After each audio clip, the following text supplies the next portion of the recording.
the station covering all of the DMV. This is DC News Now. Straight ahead, holiday flying fiasco. We're checking in with people still stranded here in the DMV as Southwest Airlines reports widespread operational disruptions. Plus, a triple shooting is under investigation right now in the district. What we know about the victims' conditions. And we're keeping an eye on what happens next for immigrants at the U.S.-Mexico border as the Supreme Court makes a decision on Title 42 that will extend it for now. Thank you for joining us for DC News Now at 5. I'm Annalisa Gale. We start with meteorologist Damon Matson now as the area starts to see a slight warm up this week. Hey, Damon. Hey, Annalisa. Yeah, we are starting to get that warm up really underway now. And this afternoon we had more improvements on the temperature front. Not everybody hit the 40-degree mark. Hagerstown, Cumberland, back toward Martinsburg, Winchester, all stayed in the upper 30s. But look at this, low to mid 40s through much of northern Virginia, central and southern Maryland, and into DC, where that high temperature reached 43 degrees earlier this afternoon.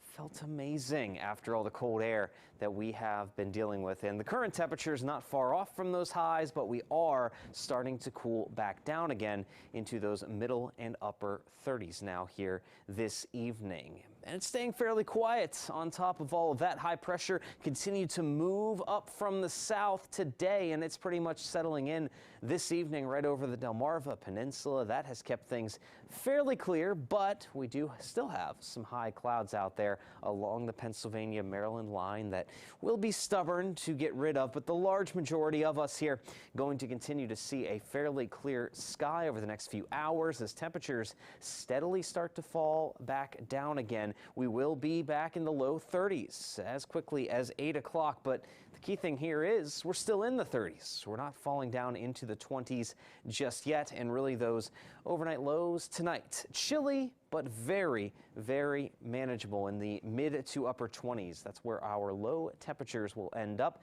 before we get to sunrise tomorrow morning. Now, more sunshine is on the way, but just how much more are we expecting to warm those temperatures up here in the coming days? And are we still looking at some rainfall for your New Year's weekend? We'll let you know coming up in your full forecast here in just a bit.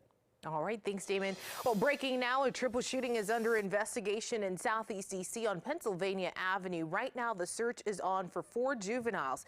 In a press conference moments ago, police say that the shooting took place shortly before 3 p.m. in the 2300 block of Pennsylvania Avenue in Southeast. 3 victims were found and are now being treated for non-life-threatening injuries. Police also say that the suspects, again, in that shooting is 4 juveniles, and that's a live picture that you're looking at there. As of right now, we have 1 individual that is identified as not involved. He was walking across the street, realized that he was struck, but the relations to the other 2, it is unclear at this time. And at this time, it's unclear if the victims were targeted, but the preliminary investigation shows that the 2 groups may have known each other, that were shooting at each other. One of the men who was shot also had a gun. Police say he'll also be charged. And DC police are also investigating a shooting that left 1 person dead and another injured in an early Saturday morning shooting. Police say that they responded to that shooting on Georgia Avenue Northwest just after midnight. The man killed has been identified as 50-year-old Richard Antonia Joseph of Alexandria. The other victim was taken to the hospital with life-threatening injuries. A $25,000 reward is being offered for information leading to an arrest. We also turn now to BWI Airport, where dozens of flights have been canceled today, over 200 according to FlightAware.com, and a majority of them have been Southwest Airlines flights. Our Katie Rhea is live there tonight talking to families who say they're not sure what to do next. Katie, is there any relief in sight tonight? Good evening, Annalisa. Well, unfortunately, the line you can see behind me, it's an all-day. The shortest it's been all day. Now, hundreds, if not thousands of people stranded, their flights delayed or canceled with what seems like little hope or a sight. No refund, they didn't give me no explanation why the flight was canceled or nothing. I've always liked Southwest. We've used it for years, but now I'm afraid to. Flight after flight canceled, stranding travelers in Baltimore Washington Airport and across the U.S. Some have been stuck at BWI for days, many without answers, and even more without confirmed flights to their destinations. We've checked our bags twice, and each time we get to the gate, we're waiting. This last time, we actually were standing in line waiting to board the plane, and they came up in the intercom and said, "Sorry, it's been canceled now." Carl and Carla Feist received a travel voucher for the cancellations, but still have no flight home to Florida. Now they finally have a hotel room for the night after sleeping in the airport for the last few days. Why would I want to fly with them if I get stuck again? It'll either be drive home, rent a car and drive home to Florida, or see if there's some other options, fly into a different airport and then fly out from there. Some travelers have been lucky enough to be rescheduled onto another flight, but Harry Santiago says he's not holding his breath after his mid-morning connecting flight was canceled. I felt lucky, but I'm still kind of afraid if they cancel that flight, because then we gotta be stuck here like probably to the next day. Abby Herman is trying to get back home to the DMV, but she'll be stuck in Denver, Colorado until Sunday. But she's trying to stay optimistic. Can you explain to me a little bit how frustrating this has all been? I mean, it's frustrating to not be able to get home. We made these plans in around our work schedules and with time off that we can take. And now I've kind of used my PTO and I'm like, well, I'm going to go unpaid for days. We got lucky once getting out for the holidays. So we got to be with our family for Christmas. And we aren't getting lucky twice. Many passengers are losing their patience. The problem is, you know, nobody's said what the real problem is here, okay? The weather's not bad. In fact, the weather looked pretty good to me, even north, and I don't see any big snowstorms, so what's the real problem? And you can't get anybody on the telephone. Don't know. Now, the U.S. Department of Transportation, they said that they are very concerned. They said it's in a statement on Twitter. They're very concerned with the incident, and they're going to be looking into whether these cancellations were controllable and whether Southwest Airlines is actually following their own customer service plan. At BWI Airport, Katie Ree, DC News Now. All right, thanks, Katie. And tonight we're checking in on some reminders. If you encounter cancellations at the airport, consumer reporter Ben Dennis is stretching your dollar tonight with a closer look at your rights. Ben, what are you learning right now about what travelers should do if they're stuck this evening? Well, Annalisa, good evening. If you know somebody who's directly impacted by this cancellation, delays, or if you could see them yourself sometime in the future, yeah, those consumer protection laws, they're going to be of interest to you. Key here, you are protected, but to an extent. But first, let's note the U.S. federal government has an online database that shows you what coverage you're going to get or not get if you do face cancellations, much like some of these Southwest flyers.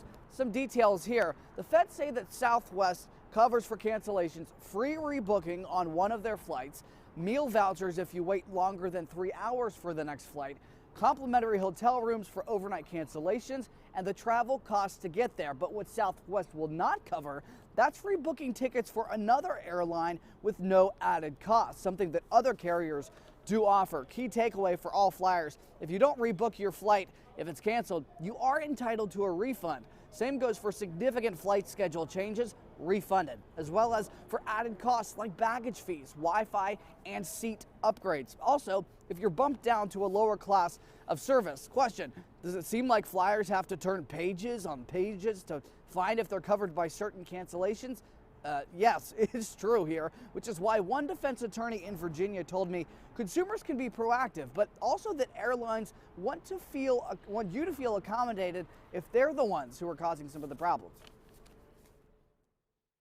All that fine print that's on there, that is a contract between you and the airline, whether it's Southwest, United, American, any of them. They want customers. The most important thing you can do is express your feelings to the airline. If you let them know that you're not happy with the way you were treated, they have to pay attention to that or they're going to go out of business.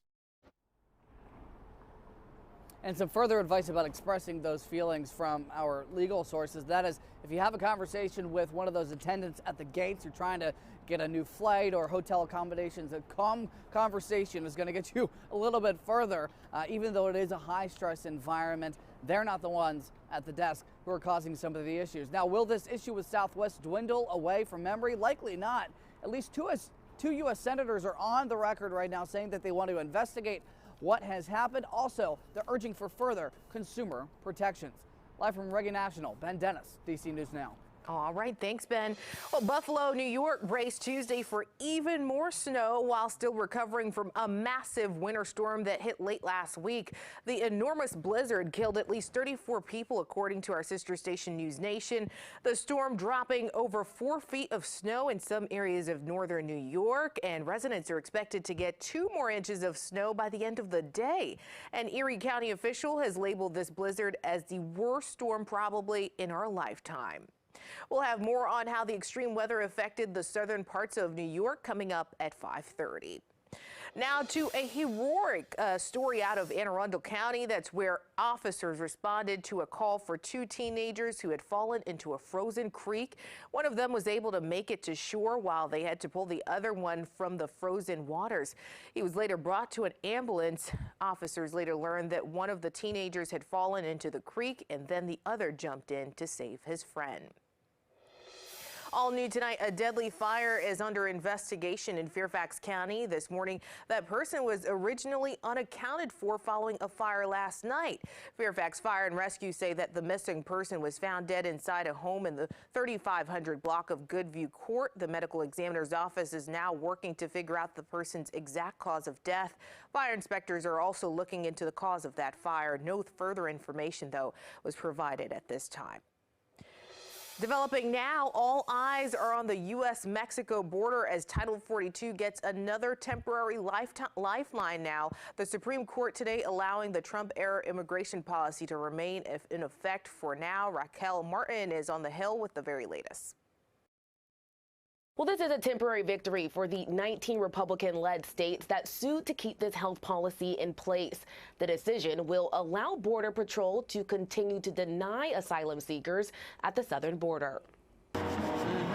Lifting Title 42 would prevent border agents from turning away migrants seeking asylum, the way they have since the start of the pandemic. It's going from crisis to catastrophe. On the Senate floor last week, Republicans urged the Biden administration to keep the policy in place to prevent a likely surge of asylum seekers at the southern border. Iowa Republican Senator Joni Ernst said the system simply can't handle the influx. Hardworking Border Patrol agents are overwhelmed. They are exhausted. The emergency rule was put into place by President Trump in March of 2020. Since then, Border Patrol agents have enforced the policy an estimated 2.5 million times. But the Biden administration argues there is no longer legal grounds to continue denying asylum. The administration insists there is a plan in place for managing any potential surge of migrants. The ruling does keep the door open for the Biden administration to end Title 42 if they so choose. The Supreme Court will hear oral argument on the case in February. For now in Washington, Raquel Martin, back to you.